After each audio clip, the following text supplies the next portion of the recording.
तो हमारे चैनल की एक बिल्कुल ही नई वीडियो के अंदर आप सभी का स्वागत है। आज हम जिस मूवी के बारे में बात करने वाले हैं उस मूवी का नाम है सोनिक द हेजहॉग 3, यानी कि ये मूवी सोनिक मूवीज की फ्रेंचाइजी की थर्ड मूवी है जो कि इंडिया के अंदर रिलीज हुई है कल के दिन यानी कि 3 जनवरी को। एंड इस मूवी को लेकर खास बात तो ये है कि इस मूवी के अंदर सोनिक बिल्कुल खुद की तरह दिखने वाले कैरेक्टर से फाइट करेगा। हालांकि वो कैरेक्टर सिर्फ दिखने में सोनिक जैसा है, पावर्स के मामले में वो सोनिक से भी काफी पावरफुल है और इस कैरेक्टर का नाम है शैडो। और हाँ, रही बात मूवी की स्टोरी, मूवी के फाइट सीन्स, वीएफएक्स और एनिमेशन की, तो ये सारी चीजें मूवी के अंदर बहुत ही बढ़िया हैं। और इसीलिए आज की इस वीडियो के अंदर मैं इसी सोनिक 3 मूवी की स्टोरी को आप सभी के लिए एक्सप्लेन करने वाला हूँ ताकि आप सब घर बैठे इस कमाल की मूवी की स्टोरी को जानकर एंजॉय कर सकें। तो आप सभी इस बात को जानते हैं कि ये वीडियो बहुत ही कमाल होने वाली है, इसीलिए मैं आप सबसे रिक्वेस्ट करता हूँ कि आज आप इस वीडियो को पूरा एंड तक जरूर देखना और अगर आपको वीडियो पसंद आती है तो वीडियो को लाइक करना और मुझे कमेंट्स में इस बारे में जरूर बताना। आप सभी कमेंट्स के अंदर सोनिक, सोनिक 3 या फिर इस तरह से कुछ लिख सकते हैं और ऐसा इसीलिए ताकि मुझे पता चल सके कि आप सबको मूवी की स्टोरी और हमारी वीडियो पसंद आई है। बाकी अगर कोई पहली बार हमारे चैनल को देख रहा है तो वो जल्दी से हमारे चैनल को सब्सक्राइब कर लेना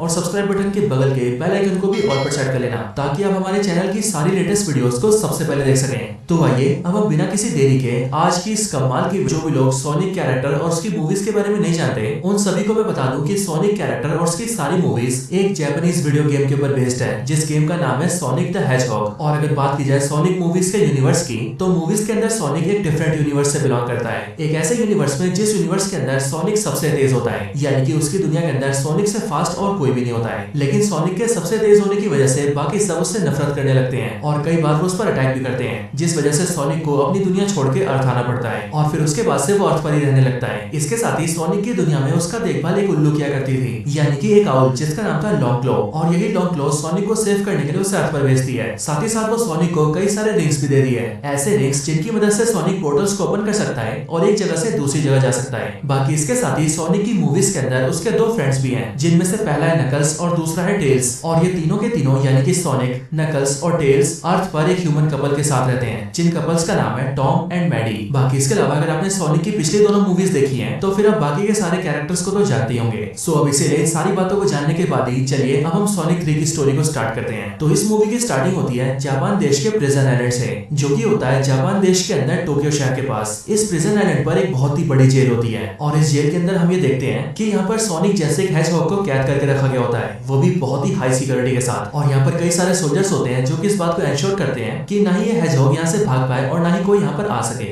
यहाँ पर हमें पता लगता है कि इन सभी ने मिलकर इस हेजहॉग को 50 सालों से कैद में रखा है और इन बीते 50 सालों में इस हेजहॉग ने कोई भी हरकत नहीं की है। एंड दोस्तों, इस हेजहॉग का नाम होता है शैडो। अब यहीं पर हम ये देखते हैं कि शैडो को अचानक से कुछ मेमोरीज आती हैं, जिन मेमोरीज के अंदर शैडो एक छोटी लड़की के साथ बैठा होता है और उन दोनों ने एक दूसरे का हाथ पकड़ा होता है। और इस मेमोरी से हमें पता लगता है कि वो लड़की शैडो की बहुत ही अच्छी दोस्त है। लेकिन इसी मेमोरी को याद करते हुए प्रेजेंट टाइम में शैडो हिलता है और धीरे धीरे करके उसे होश आने लगता है। लेकिन इस फैसिलिटी के गार्ड्स जैसी ये चीज देखते हैं कि शैडो की बॉडी में हरकत हो रही है, वैसी वो सारे इकट्ठा हो जाते हैं और शैडो के सामने बंदूक तान देते हैं। लेकिन अगले पल शैडो अपनी आंखें खोलता है और फिर देखते देखते वो कांच तोड़ के बाहर निकलता है और बहुत ही तेजी से सारे गार्ड्स को बीट कर देता है। एंड अब क्योंकि शैडो की स्पीड भी बहुत ही ज्यादा थी, इसलिए वहां का कोई भी गार्ड शैडो से लड़ भी नहीं पाता है। इसके बाद जब शैडो सारे गार्ड्स को बीट कर देता है तभी वो उस प्रिजन फैसिलिटी से बाहर निकल जाता है और सीधा टोक्यो शहर की ओर निकलता है। अब इसके बाद सीन शिफ्ट होता है और हम सोनिक को देखते हैं। यहाँ पर हम ये देखते हैं कि सोनिक अपनी फैमिली के साथ छुट्टियां मना रहा होता है और खेल कूद रहा होता है और इसीलिए सोनिक के साथ साथ नकल्स, टेल्स, टॉम और मैडी सभी काफी एंजॉय कर रहे होते हैं। यहीं पर इसी दिन सोनिक के सारे दोस्त यानी कि नकल्स, टेल्स, टॉम और मैडी सारे मिलकर सोनिक को एक सरप्राइज पार्टी भी देते हैं और ये पार्टी इसीलिए होती है क्योंकि आज सोनिक को अर्थ पर आए पूरे 1 साल हो चुके थे और इसीलिए इस दिन को सभी लोग सोनिक के बर्थडे की तरह मनाते हैं। अब इसके बाद ही सोनिक और टॉम दोनों मिलकर सोनिक के केव में आते हैं और ये केव वही वाला केव था जिस केव के अंदर सोनिक तब रहा करता था जब वो अर्थ पर नया नया आया था। इसी केव के अंदर सोनिक ने लॉन्ग क्लो की एक पेंटिंग बनाई होती है और इसीलिए उस पेंटिंग को देखकर सोनिक लॉन्ग क्लो को याद करता है और उसकी याद में काफी ज्यादा इमोशनल हो जाता है। लेकिन ये चीज देखकर टॉम सोनिक को संभालता है और वो उसे इमोशनल सपोर्ट देता है। अब इसके बाद हम फिर से शैडो को देखते हैं जो कि इस टाइम पर टोक्यो शहर में आ जाता है और वो ये चीज नोटिस करता है कि इस समय साल 2024 आ चुका है और इसीलिए ये चीज देखकर वो भी ये समझ आता है कि उसे 50 सालों तक कैद में रखा गया था। एंड अब इसलिए इस बात को जानने के बाद शैडो को और भी ज्यादा गुस्सा आता है। लेकिन फिर अगली बार उसके पास काफी सारे सोल्जर्स आते हैं और वो शैडो पर अटैक कर देते हैं, जो चीज देखकर शैडो को और भी ज्यादा गुस्सा आता है एंड वो सारे सोल्जर्स को बीट करने लगता है। अब इसके बाद हम फिर से सोनिक को देखते हैं जहाँ पर वो अपनी फैमिली के साथ काफी एंजॉय कर रहा होता है। लेकिन फिर इसी टाइम पर उन सबके पास एक हेलीकॉप्टर आता है और उस हेलीकॉप्टर के अंदर से एक लेडी ऑफिसर और उसके कई सारे साथी निकलते हैं। वो लेडी ऑफिसर सोनिक और उसकी फैमिली को बताती है कि उसका नाम डायरेक्टर रॉकवेल है और वो असल में गन नाम की ऑर्गेनाइजेशन की ऑफिसर है। अब दोस्तों, ये जो गन है इसकी फुल फॉर्म है गार्डियन यूनिट्स ऑफ नेशंस। और सोनिक की मूवीज के अंदर ये बेसिकली एक ऐसी इंटरनेशनल सिक्योरिटी ऑर्गेनाइजेशन है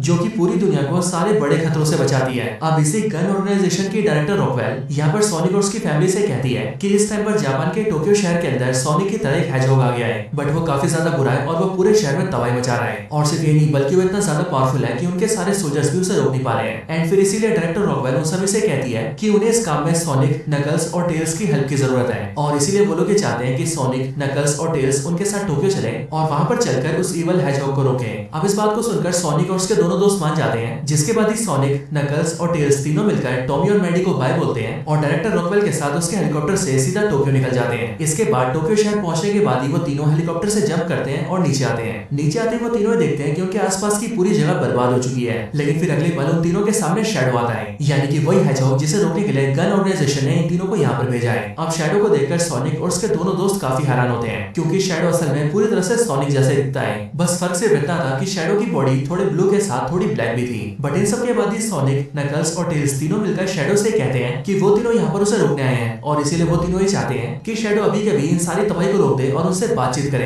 ताकि वो लोग भी जान सके कि शैडो को तकलीफ क्या है। बट दोस्तों यहाँ पर हम ये देखते हैं कि शैडो काफी ज्यादा गुस्से में होता है और इसीलिए वो सोनिक और उसके दोस्तों को वहां से चले जाने के लिए कहता है। लेकिन नकल्स इस बात से गुस्सा हो जाता है और इसीलिए वो शैडो पर अटैक कर देता है। लेकिन दोस्तों हम ये देखते हैं कि शैडो नकल्स से काफी पावरफुल होता है और इसीलिए वो बड़ी आसानी से नकल्स को बीट कर देता है और फिर इसी के बाद वो सोनिक और टेल्स दोनों को भी पीट देता है। उन तीनों को पीटने के बाद ही शैडो अपनी बाइक लेता है और अपनी बाइक से वहां से निकल जाता है। बट ये चीज देखकर सोनिक उसका पीछा करता है और वो शैडो से फिर से फाइट करता है। लेकिन इस बार भी शैडो सोनिक को डिफीट कर देता है और उसे पीटकर वहां से निकल जाता है। अब इसके बाद ही सोनिक, नकल्स और टेल्स तीनों मिलकर पास के रेस्टोरेंट में आते हैं और वहां बैठकर खाना खाते हुए सोचने लगते हैं कि आखिरकार शैडो है कौन, वो यहाँ पर हमला क्यों कर रहा है और वो तीनों शैडो को रोक कैसे सकते हैं। अब इसी टाइम पर उन तीनों के पास वहां पर कमांडर वोल्टर्स आता है और हमें पता लगता है कि ये कमांडर वोल्टर्स भी असल में गन के लिए काम करता है। कमांडर वोल्टर्स के यहाँ पर आने के बाद ही सोनिक और उसके दोस्त उससे पूछते हैं कि आखिरकार शैडो कौन है और वो यहाँ पर हमला क्यों कर रहा है। इस बात को सुनकर कमांडर वोल्टर्स सोनिक और उसके दोस्तों को शैडो के बारे में बताना शुरू करता है। कमांडर वोल्टर्स बताता है कि आज से 50 साल पहले धरती पर एक छोटा सा मीटेरॉइड गिरा था, लेकिन जब हमने पास आकर देखा तब हमें पता लगा कि उस मीटेरॉइड के अंदर एक हेजहॉग था जिसका नाम हमने शैडो रखा। अब देखा जाए तो शैडो भी बिल्कुल तुम्हारी तरह एक हेजहॉग था, लेकिन जहाँ अर्थ पर आने पर तुम्हें प्यार और सम्मान मिला,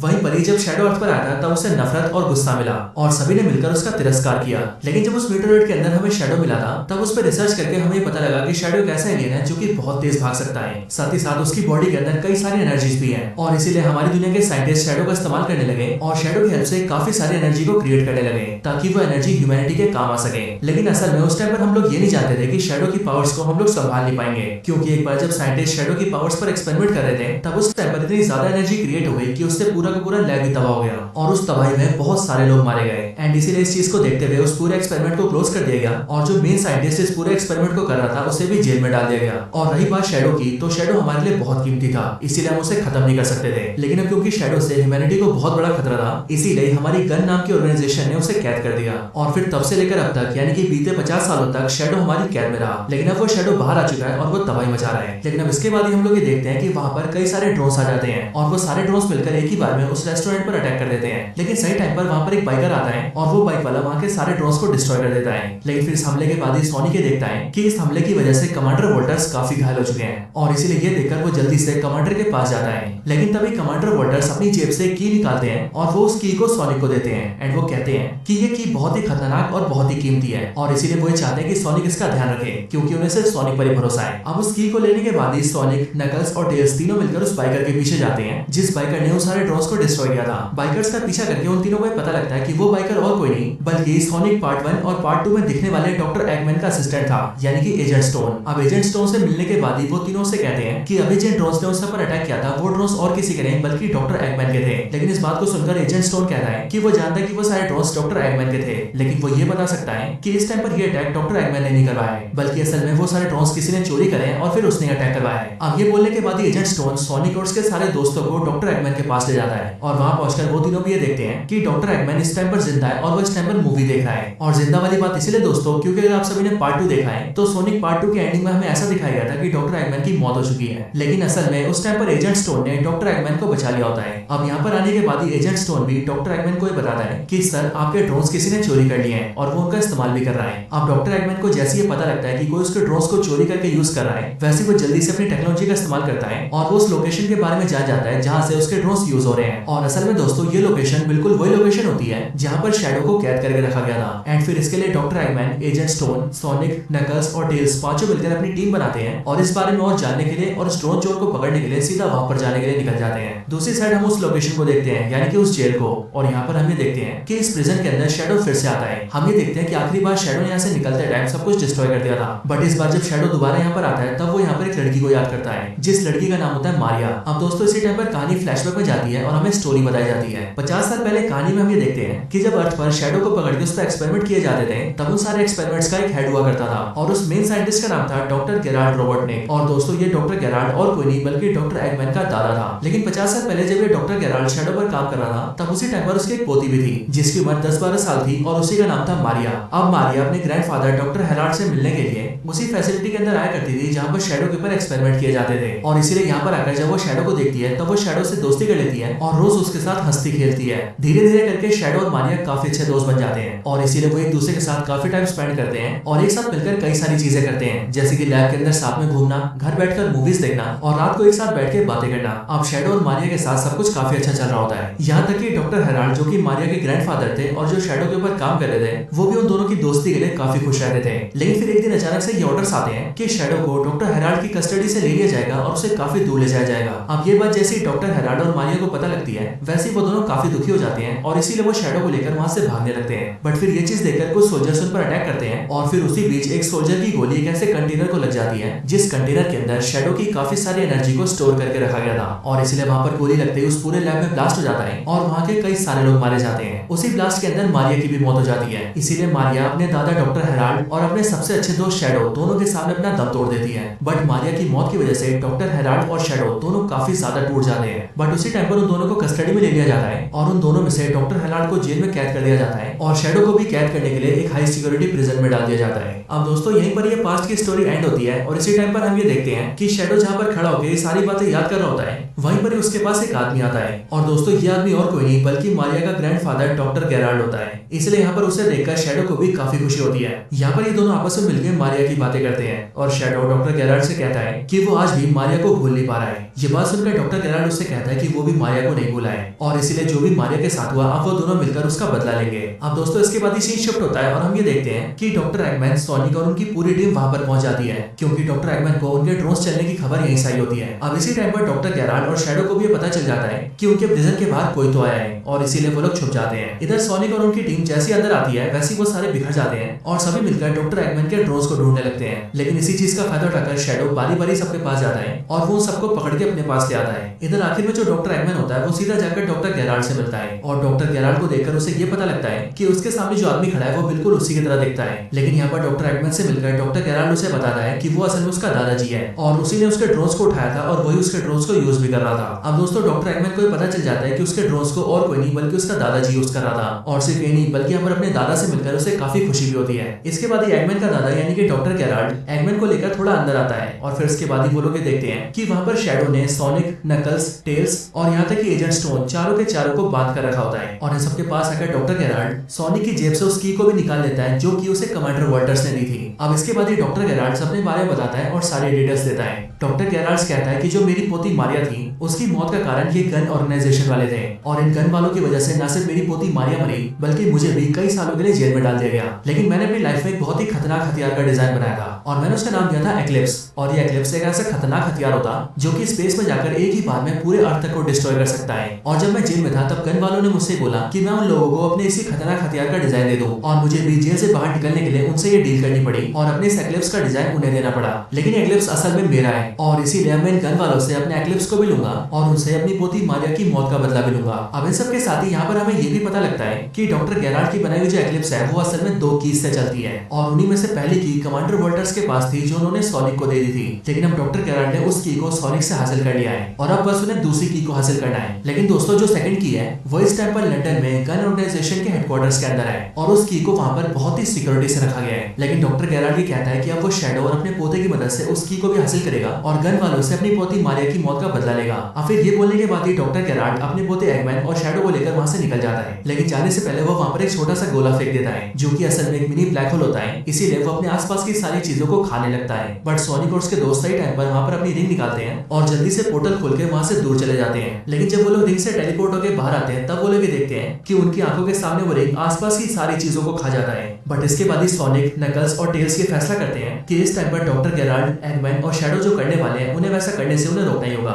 इसके बाद ही सोनिक, नकल्स और टेल्स जल्दी से अपने घर जाते हैं और वहां पर आकर टॉम और मैडी को सारी बातें बताते हैं। जिसके बाद ही वो पांचों के पांचों मिलकर ये डिसाइड करते हैं कि वो लोग जल्दी से लंदन जाएंगे और गन के हेडक्वार्टर जाकर वहां से की को हासिल कर लेंगे ताकि डॉक्टर गेराल्ड और शैडो उस की को हासिल न कर सके। लेकिन गन वालों ने उस की को काफी ज्यादा सिक्योरिटी से रखा था और जिस वॉल्ट के अंदर उस की को रखा गया था उसके बाहर काफी सारे लेजर्स लगे थे, ऐसे लेजर्स जो कि टच होते ही किसी को भी काट सकते थे। और इसलिए यहाँ पर टेल्स ये आइडिया देता है कि वो टॉम और मैडी को भेस बदल के गन के हेडक्वार्टर्स के अंदर भेजेगा और वहाँ के सर्वर रूम में आकर टॉम और मैडी के हाथों एक यूएसबी ड्राइव को इंसर्ट करवा देगा जिससे कि वो लोग लेजर लाइट को बाईपास कर पाएंगे और फिर लेजर लाइट से बचकर सोनिक सीधा वॉल्ट में जाएगा और की को हासिल कर लेगा। लेकिन इसी टाइम पर दूसरी तरफ हम लोग ये भी देखते हैं कि डॉक्टर गेराल्ड, उसका पोता एगमैन और शैडो तीनों मिलकर लंदन पहुंच जाते हैं और वो लोग भी यहाँ पर की को हासिल करने आए होते हैं, इसीलिए वो लोग भी जल्दी से गन के हेडक्वार्टर्स में निकल जाते हैं। अब दोस्तों जो डॉक्टर एगमैन है वो अपने दादा का साथ इसीलिए दे रहा होता है क्योंकि उसका दादा डॉक्टर गेराल्ड जब अपने एक्लिप्स वेपन को हासिल कर लेगा तब वो गन को डिस्ट्रॉय कर देगा और एक बार गन ऑर्गेनाइजेशन को डिस्ट्रॉय करने के बाद डॉक्टर एगमैन अपने दादा डॉक्टर गेराल्ड के साथ मिलकर पूरी दुनिया पर राज करना चाहता है। अब इधर दूसरी साइड हम सोनिक की टीम को देखते हैं जहाँ पर वो लोग भी लंदन पहुंच चुके थे और प्लान के हिसाब से उन्होंने टॉम और मैडी को भेस बदल के गन हेडक्वार्टर्स के अंदर भी भेज दिया था ताकि वो लोग अंदर जाकर यूएसबी ड्राइव को इंसर्ट कर सके। लेकिन जब टॉम और मैडी अंदर जाकर यूएसबी ड्राइव को इंसर्ट करते हैं तब वो लोग ये देखते हैं कि वहां पर उनके बाजू में एक और यूएसबी ड्राइव इंसर्ट है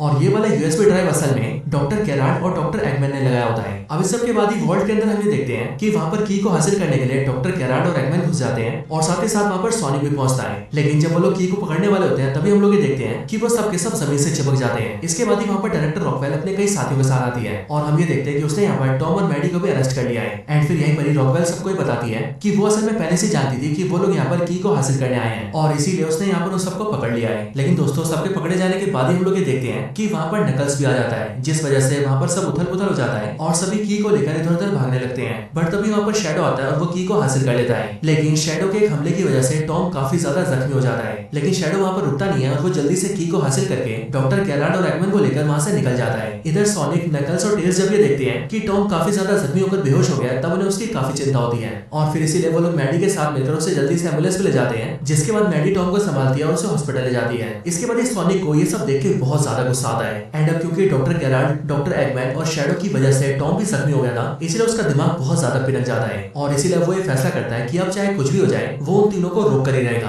अब इसके लिए सोनिक नकल से बोलता है कि वो उसे बताए कि उसने मास्टर एमराल्ड को कहां पर रखा है क्योंकि दोस्तों अगर आप सबको याद हो तो सोनिक 2 के अंदर मास्टर एमराल्ड को छुपा दिया जाता है और सिर्फ नकल से ये जानता है कि उसने मास्टर एमराल्ड को कहां पर छुपाया है और इसीलिए सोनिक यहाँ पर उससे पूछता है कि वो जल्दी से उसे बताए कि मास्टर एमराल्ड कहां पर है ताकि वो मास्टर एमराल्ड को हासिल करके उससे पावरफुल हो जाए और जल्दी से शैडो और उसके साथियों को रोके। अब ये चीज सुनकर नकल्स जल्दी से सोनिक को मास्टर एमराल्ड के बारे में बताता है जिसके बाद सोनिक जल्दी से मास्टर एमराल्ड को हासिल करता है और उसकी पावर्स गेन करके बहुत ज्यादा पावरफुल हो जाता है, बिल्कुल उसी तरह से जिस तरह से वो सोनिक 2 के अंदर पावरफुल हो गया था। अब दोस्तों दूसरी तरफ हम ये देखते हैं कि अब दोनों कीज को हासिल करने के बाद शैडो, डॉक्टर गेराल्ड और एगमैन तीनों मिलकर जल्दी से एक्लिप्स को ढूंढ लेते हैं और उसे एक्टिवेट कर लेते हैं और फिर वो तीनों उसमें बैठकर अर्थ के बाहर स्पेस में चले जाते हैं ताकि स्पेस से वो तीनों मिलकर एक्लिप्स के जरिए गन के हेडक्वार्टर्स को डिस्ट्रॉय कर दें और गन से अपना बदला ले सके। इसके बाद स्पेस में एक्लिप्स के अंदर हम लोग ये देखते हैं कि यहाँ पर डॉक्टर गेराल्ड और शैडो दोनों मिलकर मारिया की मौत को फिर से याद करते हैं और इसलिए मारिया को याद करके शैडो को भी बहुत ज्यादा गुस्सा आता है एंड इसलिए वो जल्दी से एक्लिप्स में दौड़ दौड़ के एनर्जी क्रिएट करता है और फिर देखते देखते बहुत सारी एनर्जी इकट्ठा हो जाती है। लेकिन एगमैन इस एनर्जी को देखकर थोड़ा सा घबरा जाता है और इसीलिए वो अपने दादा से पूछता है कि गन के हेडक्वार्टर्स को उड़ाने के हिसाब से ये एनर्जी बहुत ही ज्यादा है। बट ये बात सुनकर डॉक्टर गेराल्ड उससे कहता है कि असल में वो लोग पूरे के पूरे अर्थ को डिस्ट्रॉय करना चाहते हैं, इसीलिए वो बहुत ज्यादा एनर्जी को स्टोर कर रहे हैं जिससे कि पूरा अर्थ तबाह हो जाए और उस तबाही के साथ ही वो तीनों भी मारे जाए क्योंकि मारिया की मौत का बदला लेने के बाद उनके पास भी कोई मकसद नहीं रहेगा। लेकिन अब यहाँ पर एगमैन जैसे अपने दादा की बातें सुनता है वैसे वो काफी डर जाता है और इसीलिए वो अपने दादा डॉक्टर गेराल्ड से कहता है कि उनका बदला तो सिर्फ गन वालों से है, इसलिए वो गन के हेडक्वार्टर्स को उड़ाएं और अपने बदले को पूरा कर लें, जिसके बाद ही वो उसका दादा दोनों मिलकर पूरी दुनिया पर राज करेंगे।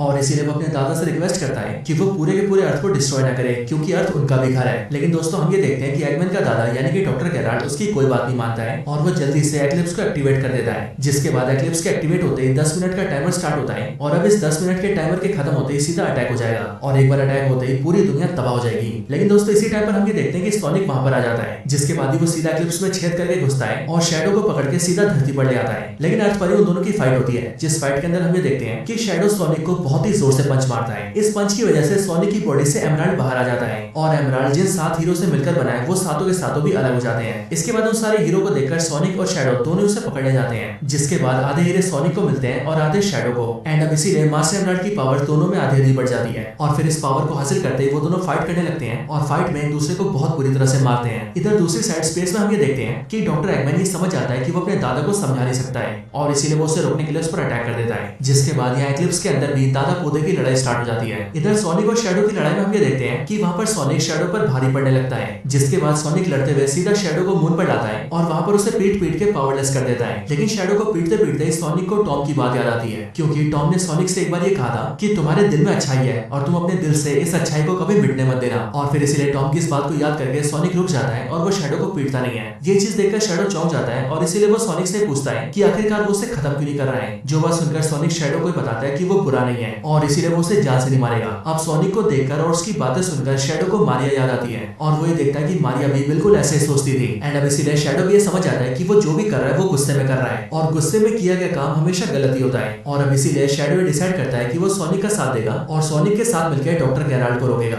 इसके बाद ही सोनिक और शैडो दोनों ही मिलकर एमराल्ड से पावर लेते हैं और पावरफुल बनकर सीधा डॉक्टर गेराल्ड को रोकने निकल जाते हैं। इधर हम फिर से एक्लिप्स के अंदर देखते हैं, जहाँ पर हम ये नोटिस करते हैं कि डॉक्टर गेराल्ड और एगमैन अभी भी लड़ाई कर रहे हैं और एगमैन अभी भी डॉक्टर गेराल्ड को रोक रहा है। लेकिन फिर अगले पल वहाँ पर एक पोर्टल खुलता है और टेल्स और निकल्स वहाँ पर आते हैं, जिसके बाद ही वो लोग एगमैन की हेल्प करते हैं और वो सब मिलकर डॉक्टर गेराल्ड को चित कर देते हैं। लेकिन अब तक 10 मिनट का टाइमर पूरा हो चुका था और इसीलिए एक्लिप्स से तेजी से एक बीम निकलती है, जो बीम सीधा अर्थ पर जाती है ताकि वो अर्थ को डिस्ट्रॉय कर दे। लेकिन अब तक सोनिक और शैडो वहाँ पर पहुंच चुके थे और इसीलिए वो लोग जल्दी से बीम के सामने आ जाते हैं और बीम की एनर्जी को खुद पर लेकर अर्थ को डिस्ट्रॉय होने से बचा लेते हैं। बाकी इधर एक्लिप्स के अंदर हम ये देखते हैं कि नकल्स और टेल्स एगमैन के साथ मिलकर जल्दी से एक्लिप्स की डायरेक्शन को मोड़ देते हैं, जिसके बाद एक्लिप्स की बीम अर्थ की बजाय कहीं और स्पेस में जाती है और इस तरह से वो सब मिलकर अर्थ को डिस्ट्रॉय होने से बचा लेते हैं। इसके बाद ही शैडो जल्दी से एक्लिप्स के अंदर आ जाता है। लेकिन रही बात सोनिक की, तो सोनिक बीम की वजह से काफी ज्यादा कमजोर हो जाता है और इसीलिए वो बेहोश होकर अर्थ पे गिरने लगता है। लेकिन नकल्स और टेल्स ये देख लेते हैं एंड इसीलिए वो जल्दी से सोनिक को बचाने के लिए बाहर निकलते हैं और अपने रिग से पोर्टल खोल के सीधा अर्थ पर लैंड कर जाते हैं, जिसके बाद ही सोनिक, नकल्स और टेल्स तीनों जिंदा बच जाते हैं। बाकी इधर दूसरी साइड जब शैडो एक्लिप्स के अंदर आता है तब एगमैन उसे बताता है कि अभी एक्लिप्स एनर्जी की वजह से काफी ज्यादा ओवरलोड हो गया है और अब इसीलिए कुछ ही टाइम में ब्लास्ट हो जाएगा एंड इसके ब्लास्ट के असर की वजह से अर्थ भी तबाह हो जाएगा।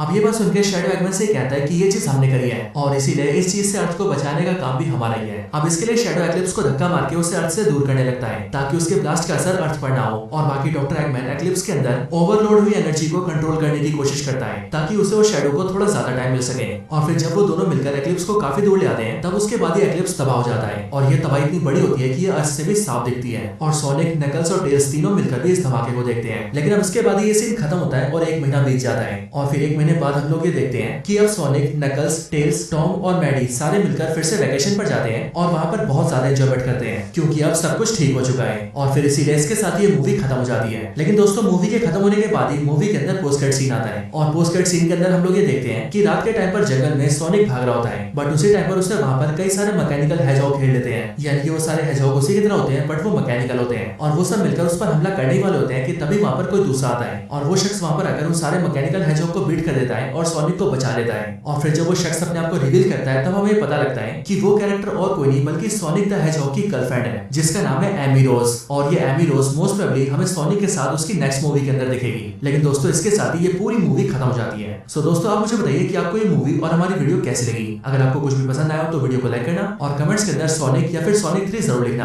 बाकी अगर आप लोग मुझसे कुछ और कहना चाहते हैं तो वो भी आप कमेंट्स में बता सकते हैं। तो बस आज की इस वीडियो में इतना ही। इस वीडियो को यहीं पर एंड करते हैं। मैं मिलता हूँ आपसे ऐसी किसी और बेहतरीन वीडियो में, तब तक के लिए गुड बाय।